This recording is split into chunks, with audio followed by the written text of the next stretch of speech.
باز لە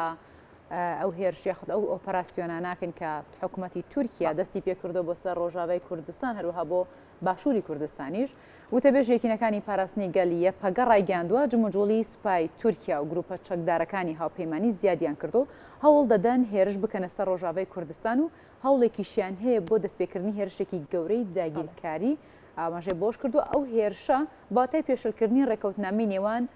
ئەوان و رووسیا و ئەمریکا و هاوپەیمانی نێودەوڵەتی و تورکیا بۆیە پێویستە هێزە نێودەوڵەتیەکان و ئەمریکا و رووسیا گرنتی سەقامگیری ناوچەکە بکەن و و ڕێگری لە هێرشەکانی تورکیا بکەن بۆ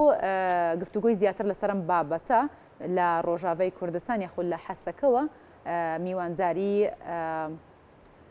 سیامەند عەلی بەڕێوەبەری سەنتەری ڕاگەاندنی هێزەکانی پاراستنی گەلمان کردووە ڕاستەخۆ لەگەڵمان لە ڕێگەی سکایپەوە کاک سیامەند پێیانیت باش بێ سڵاوت لێبێت نوێترین پێشاتەکان سەبارەت بە مەترسی هێرشەکانی تورکیا بۆ سەر ڕۆژاوا چییە؟ دەم باش بۆی وە هەموو تەماشاوانەوە هەلبەت ئیرۆ ئەم دەبینن دەوڵەتا تورک ئاداگرکەر جارێک دی و گۆ چاوە لە عافرینێ سەرێکانیە لە گرێ سپی جارێک دی لەسەر گەلێ هەرەمی بتێبەت گەلێ کورد گەفێ نو دخۆی و حازرتیک و ئامادەکاریکی پر جدید تێکردن ji بۆ داگیرکردنا cihekî nû alanên Bakur û Rojhilatê Sûriyê bi taybet em bêjin xetên di Kobanê de an te Rifhetê de an jî Eyn Îsa de gorî goxedin çapameniya xwe de hatina diyarkirin helbet ev tehdîdnî pir cidî ne ji ber ku dewleta Tirk a dagirker di çi deqê de di çi demê de çi firsetekê de bibînê ku projeya netewa demokratîk projeya gelê heremê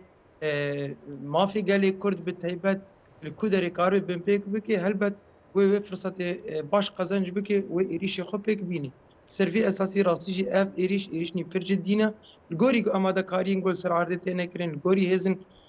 dagirkera û çeteyên wênakê êgo xwe li wê derê kom kirine di alanên xetên temasê de kombûnekî mezin heye amadekarîkî mezin heye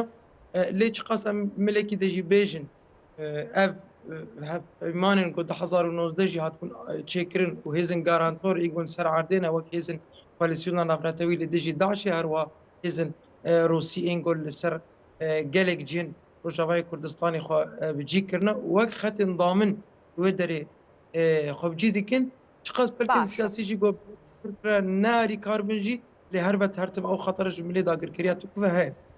باشە کاک سیامەند بە دیاریکراوی لەم جارەی ئۆپەراسیۆنەکەی تورکیا کە وا بڕیاریا خود ئامادەکاری کردووە بۆ سەر ڕۆژاوای کوردستان بە دیاریکراوی چ ناوچەیەک دەگرێتەوە ئایا دەتوانێت بە تایبەتی لایەنەکانی ڕۆژاوای کوردستان ئەو لایەنانەی کە بۆ ئەو ناوچەیە بەرگری دەکەن دەتوانن پەرپەرچی ئەم هێرشانە بدەنەوە؟ دەستپێکی گەرەک ئەم vê bizanbin dewleta Tirk a dagirker bê muwafeqekî navnetewî taybet hêzin hêzin damin ên gol li ser erdê bê helbet nikarê tu gavekî dî babêjê lê li hemberî wê jî em jî wek hêzin leşkerî hêzin YPG hêzin YPJ hêzin Qesedê hemû amadekarîkî pir cidî de ne da got ev heger ev êriş pêk hat helbet em ê li hember vê êrişê berxwedanîkî bê hempa wê hevalê me wê bikin çi qas em bê 2019 binek hevpeymanên got di şerê serêkaniyê de mel wir levqanînek em tevlî bibûn lê dema got dewleta Tirk jî va hevpeymana bin bike ji xwe em wek hêzin YPG got em 30 kilometr me ji 2019 ve dûrî tûnerê Tirkiye bûne heger dewleta Tirk du gavekî wisa bike helbet em jî wek YPG em vê hewldanê wa qebûl nakin û em ê bikevin xetên berxwedanê û parastina xwe de di çerçeva parastina rewa de ji ber got Bakur û Rojhilatê Sûrî rastî êdî xwedî statoyekî got karibê bi hêza xwe siyasî bi hêza xwe leşkerî bi hêza xwe civakî wê li ber xwe bide li hember vê dagirkeriyê ew ne tenê yanî çi qas hincetê Erdogan hebin hincetên wehmî ne bi navnî cuda dixwaze êriş bike bi hincetî pir nemeqûl dixwaze êriş bike îro em dibînin حکوومەتە ئەردۆغان حکوومەتە AKP li seranserî Kurdistanê va êrişa pêktînê ne tenê li Rojavayê Kurdistanê bi taybet em îro dibînin li başûrê Kurdistanê bi dihan gundin û bajarokên başûrê Kurdistanê dibin qesf û top û teyarên dewleta Tirk de îro Rojavayê Kurdistanê jî heman tişte li Kurdistanê heman wî demê çi tê fam kirin got hikûmeta AKP ne ser va hincetê gonhatênê ser ziman ser ragihandinê de da got êriş bike qediya wî آفاکردنا دولتێکی عوسمانیە داگیرکردنا وڵاتên wek Sûrî wek Iraqا nehiştina Kurd perçixandina Kurd di kîja erda hevê wê ew projeyên Kurdî nayê qebûlkirin servê esasî ew vaqtinî. بەڵێ کاک سیامەند لەم ئۆپەراسیۆنی ئەم جارەی تورکیادا کە مەبەستێتی ئەنجامدا بۆ سەر ڕۆژاوا بە دیاریکراوی مەبەستی ئەوەی کوێ داگیر بکات یاخود دەست بەسەر کوێ بگرێت و بیخاتە ژێر دەستی خۆیەوە. Nalgorî pêlanên û pêlansaziyên dewleta Tirkiya dagirker ew berî salava yanî got dixwaze seranserî sînorê Bakurê Rojhilatê Sûrî nêzî 500 heta 600 kilometriya bi kurbûna 2 kilometrî lê îro li gorî çapameniya got ew tên ser ziman yanî wek bajarê Kubanê, bajarê Berxwedanê, bajarê got li hemberî Daişê serî hilda û bû sembola berxwedana li dijî terorê ew jî di hedefên û armancên dewleta Tirk a dagirker de ye her wiha hinek xetên girêdayî milê terif hatine her wiha hinek xetên înforin got dixwazin li wê derin êrîşên xwe carekî dî dagir bike lê helbet em bawerin ew li ku derê firset jî bibîne ji dêrek jî heta Efrînê jî li ku derê firset bibîne wê derê dagir bike lê helbet em jî li hember vênakê hişyarîkî pir mezin dane û hemû hêzên me tevgerekî cidî dine li hemberî va êrîşe. باشە کاک سیامەند بە شێوەیەکی گشتی ڕەنگە ئەم بابەتە یاخود ئەم هەوڵانەی تورکیا بۆ ئەنجامدانی ئۆپراسیۆن لە ڕۆژاوای کوردستان کاردانەوەی هەبێت دیارە کە پێشتر ڕێکەوتنیەگەیە لە نێوان مۆسکۆ واروەها ئەمریکا و حکومەتی سووریا و تورکیا بۆ ئەوەی کە ئەم هێرشانە بوەستێنرێ یاخود وڵاتانی دەرەوە بە تایبەتتر ئەمریکا و رووسیا پشگیری ڕۆژاوای کوردستان بکەن کاردانەوەکان تایبەت بەم ڕێکارانە یاخود بە هەوڵەکانی تورکیا بۆ ئەنجامدانی ئۆپەراسیۆن هیچ کاردانەوەیەکی لێ کەوتوتەوە؟ ڕاستە ینی me got manî ser ziman ji 2019 ve nek hevpeymanên giştî li ser erdê hene çêzin Rûsî çêzin Amerîkî hêzin Qesedê ew hevpeyman li ser erdê hene îro em dibînin dewleta Tirk a dagirker dixwaze ve hevpeymana careke dî bişkinî rixmê got hêzin koalîsyona navnetewî li dijî va êrîşin dewleta Tirkin her wiha hêzin Rûsî jî tevgerekî niha li ser xetên temasê de li hember dewleta Tirkin lê di vir de tiştekî got em bênin ser ziman çi ye yanî îro şerên Rûsya û Ukraynayê got niha di qewimê û bi taybet derbasbûna Fîlanda an jî nek dewletên Ewropî di hindirwê NATO de ji bo got dewleta Tirk daribê hinek zextên li ser NATO bike qezenciyekî ji we hevpeymanên gul şerê Ukrayna de têkirin dixwaze ew li ser hesabê gelê Kurd vanakê ve hevpeymana pêk bîne ji ber wê yekê lê hewek hevpeymana 2019 de hene helbet lê îro em dibînin şert û mercên dewleta Tirk ji bo derbasbûna Fîlanda ji bo derbasbûna Swêdê ji bo NATO gereke îznekî an jî bitaqekî keskî ji bo Tirkiya bêvekirin ser ji bo dagirkirina cihekî Rojavayê Kurdistanê. باشە کاک سیامەند دیارە ئەم کاردانەوانی کە وڵاتانی ئەمریکا وارووا رووسیا هەیەە دەکرێت بڵێن کاردانەوەیەکی جددین کاردانەوەیە کە لە جێی خۆیدایە ئەم کاردانەوانە تایبەت بە ئەنجامدانی ئەو ئۆپەراسیۆنە تورکیا دەوەستێنێت؟ یعنی پێویستە گۆبواژی بۆ ئەرکێ خوان ڕابن ئەو هێزندا من di salên pir demdirêj de hêzin me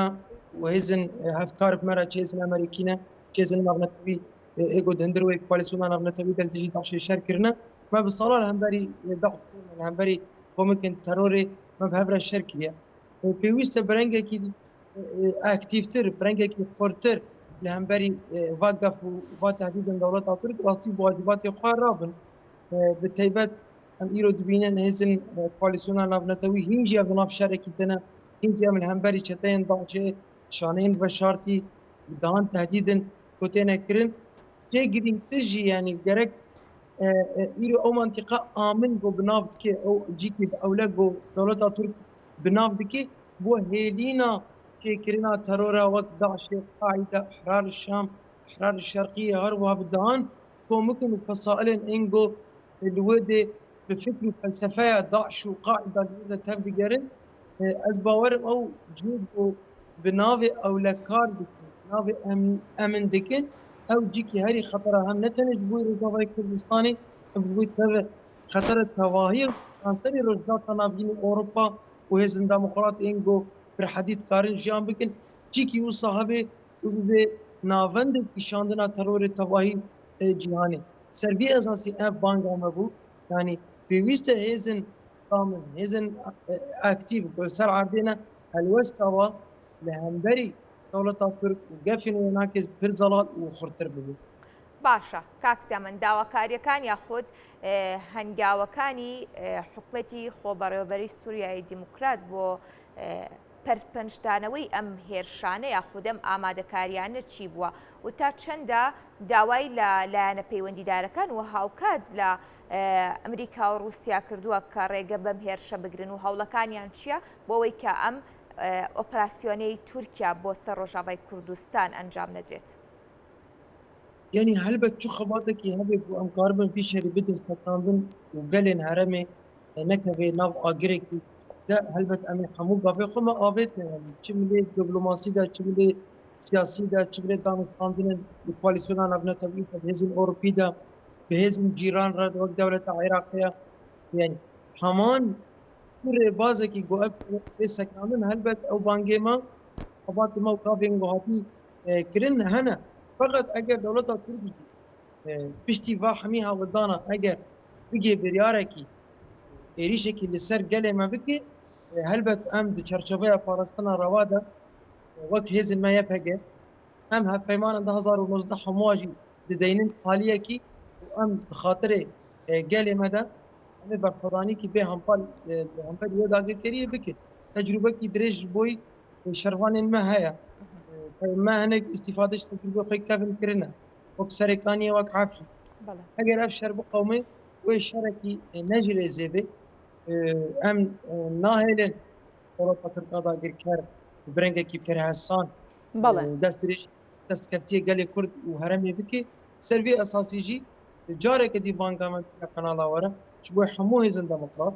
هو أفشر برنجة كي بيسك لندن. گەفێن دەوڵەتە تورک خەتەرن گوێی کشتی هەرێمێ نەتەنێش گوێ گەلێنی. بەڵێ زۆر سپاس سیامەت عەلی بەڕێوەبەری سەنتەری ڕاگەاندنی هێزەکانی پاراستنی گەل سپاس کە لەگەڵمان ئامادە بووی سپاس بۆ ڕوونکردنەوەکانت بۆ ئێمە.